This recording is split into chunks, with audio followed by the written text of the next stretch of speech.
Ngayong araw mga boss ay video key setup yung gagawin natin. Ito yung mga gamitin natin ng mga gamit, isang amplifier, isang video key player at isang mixer.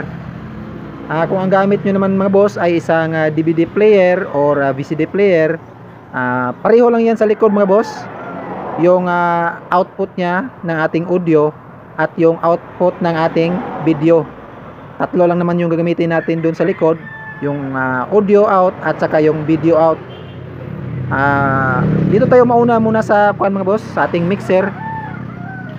Dito tayo sa left and right main output ng ating mixer. PL yung kanyang gamit. Ito yung gagamitin natin ng mga connector. Ito, PL to RCA. Dito tayo mauna sa ating main out ng ating mixer, left and right. Yan.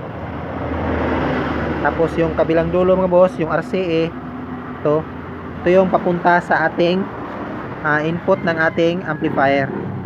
Dito VCD yung ginamit natin na input. Yan, may nakalagay yan dyan, left and right input ng ating amplifier. Tapos yung ating video key player mga boss, tingnan lang natin, hanapin natin yung kanyang audio output. Yan, audio output nya left and right. Ito yung gagamitin natin mga boss na connector, RCA to RCA. Yan. Tatlo yung klase mga boss.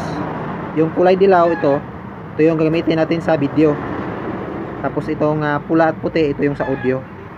Unahin natin yung sa audio mga boss. Dito yung kanyang audio out, left and right. Yan, lagay natin left and right audio out ng ating player, video key player. Tapos yung kabilang dulo mga boss, ito pula at puti, dito natin ilagay sa ating mixer. Dito natin ilagay dito sa channel na ito mga boss, sa 6 and 7 na channel. Dito natin input. Yan. Tapos ito na yung magiging volume ng ating player mga boss. Yan, ito na yung magiging volume nya. At ito yung main volume nya mga boss ng ating mixer. At yung microphone nyo mga boss, dito nyo i-input yung inyong mga microphone sa my line. Yan, line. Kung PL yung gamit ng inyong microphone, dito nyo sa line isaksak. Huwag dito sa insert. Ito, yan may nakalagay na insert ho yan, huwag dyan. Dapat dito sa line. Kung XLR naman, dito sa may XLR. Yan, may XLR. Tapos kung saan nyo sinaksak, sa channel 2 ba, is dito na ninyo makontrol yung inyong microphone. Tapos ito yung kanyang tone control sa bawat channel. Tapos yung sa video naman niya mga boss, yung sa video niya, ito kulay dilaw, connect natin dito sa kanyang may nakalagay dyan video output. Tapos yung sa kabilang dulo, ito yung papunta sa TV.